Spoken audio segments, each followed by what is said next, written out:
আসসালামু আলাইকুম রহমতুল্লাহ।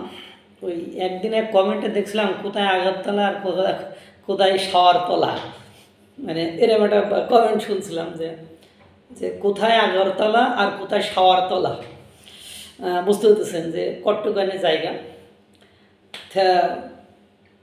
মানে বঙ্গবন্ধু শেখ মুজিবুর রহমান, বাঙালি জাতির জনক বঙ্গবন্ধু শেখ মুজিবুর রহমান 1971 সালের 7ই মার্চ রেসকোর্স ময়দানে ঐতিহাসিক ভাষণ দিয়েছিলেন।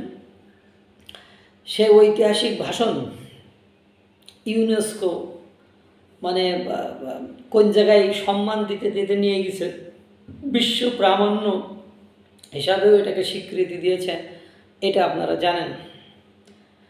সেই আপনার 1971 সালের 7ই মার্চ সেই সময় কথিত আছে বা বলা হয় 18 মিনিট 36 মিনিটের যে ভাষণ, সেই ভাষণ মানে ঐতিহাসিক ভাষণ, এবং সেখানে 7 লক্ষ লোকের সমাবেত হয়েছিল বা 7 লক্ষ লোক সেখানে জড়ো হয়েছিল। তখন পুরো বাংলাদেশে 7 কোটি মানুষ ছিল, কিন্তু ওখানে জড়ো হয়েছিল 7 লক্ষ লোক। এবং আপনারা জানেন যে মানে ওই সময় দেশের পরিবেশ পরিস্থিতি কী ছিল, মানে কি একটা অবস্থা। ভাষা আন্দোলন থেকে শুরু করে পুরো পশ্চিম পাকিস্তানে যে নিদারুণ অত্যাচার, যন্ত্রণা, নিপীড়ন, নির্যাতন, এটা কিন্তু চলত। সেই সময় বঙ্গবন্ধু শেখ মুজিবুর রহমানের ডাকে তার ভাষণ শোনার জন্য এই রেসকোর্স ময়দানে 7 লক্ষ লোক জড়ো হয়েছিলেন। তিনি 18 মিনিট 36 সেকেন্ডের একটা ভাষণ দিয়েছিলেন, যেটা বিশ্ব প্রামাণ্য চিত্র।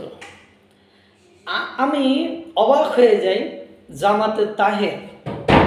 জামাতে তাহের উনি বলছেন যে এই মানে বঙ্গবন্ধু এই 7ই মার্চ এখানে ভাষণ দিয়েছেন, তখনও মানে খালি ছিল রেসকোর্স ময়দান, সোহরাওয়ার্দী উদ্যান কী ছিল, খালি ছিল।